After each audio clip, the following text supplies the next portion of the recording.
বাংলাদেশে কোনো বৈষম্য থাকবে না। আপনারা সবাই রাজি আছেন, কিন্তু আমাদের স্টেজের লোকেরা রাজি না। কারণ আপনারা নিচে বসে আছেন সাধারণ চেয়ারে, ওনারা দামি চেয়ারে এখানে বসে আছেন। তার মাঝে আবার তিনটা দেখেন ডিস্টিংগুইশড, ওইটার হাইট আরো বেশি। আইসা দেখি যে এই তিনটাতে আবার বিছানো আছে, কি বলে জানি টাওয়াল দেওয়া আছে। তা আমি বৈষম্য বেশি দূর করতে পারি নাই, প্রথমে আমার টাওয়ালটা ফেলে দিই। আগামীতে এই ধরনের কোনো আয়োজন হলে সকল চেয়ার সমান থাকবে ইনশাআল্লাহ। যে চেয়ার নিচে থাকবে দেখার স্বার্থে যদি একটা স্টেজ লাগে তাইলে সেই চেয়ারটাই উপরে থাকবে ইনশাআল্লাহ। আপনারা সবাই রাজি আছেন? আপনারা তো রাজি থাকবেন, ওনারা রাজি, ওনারাও রাজি আছে আলহামদুলিল্লাহ। তাইলে আমরা উভয় পক্ষ রাজি যে আমরা সকল ক্ষেত্রে বৈষম্যহীন চলবো ইনশাআল্লাহ।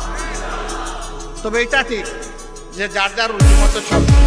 যেমন আমার গায়ে একটা সদরিয়া বা একটা কোটি আছে, তাই বলে সবাইকে কোটি পরতে হবে না। ব্লেজার যার পছন্দ তিনি ব্লেজার পরবেন, শীতের দিনে সোয়েটার গ্লাভ চাদর যার পছন্দ তিনি তাই পরবেন। কিন্তু সামাজিক ক্ষেত্রে আমরা ইনশাআল্লাহ সমাধান করতে চাই।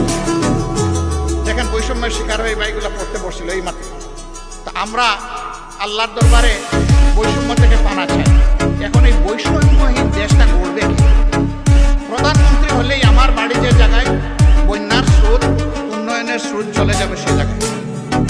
সারা বাংলাদেশের সম্পদ টেনে টুনে এনে ওখানে ঢুকায় দেওয়া, তাইলে বৈষম্যহীন সমাজ হবে কেমনি? যুক্তি হলো যে সাবেক আমলে আমার এলাকা ছিল বঞ্চিত, এখন অতীতের কাজা কাফারা সব আমার আদায়। আমরা কথা দিচ্ছি ইনশাআল্লাহ আল্লাহ তাআলা যদি জনগণের মনে ভালোবাসা আমাদের প্রতি সমর্থন তৈরি করে দেন, তাহলে আমরা এমন বাংলাদেশ গড়ব যে বাংলাদেশে প্রধানমন্ত্রীর জেলার আগে অন্য জেলাকে আগে চোখ দিয়ে দেখা হবে ইনশাআল্লাহ।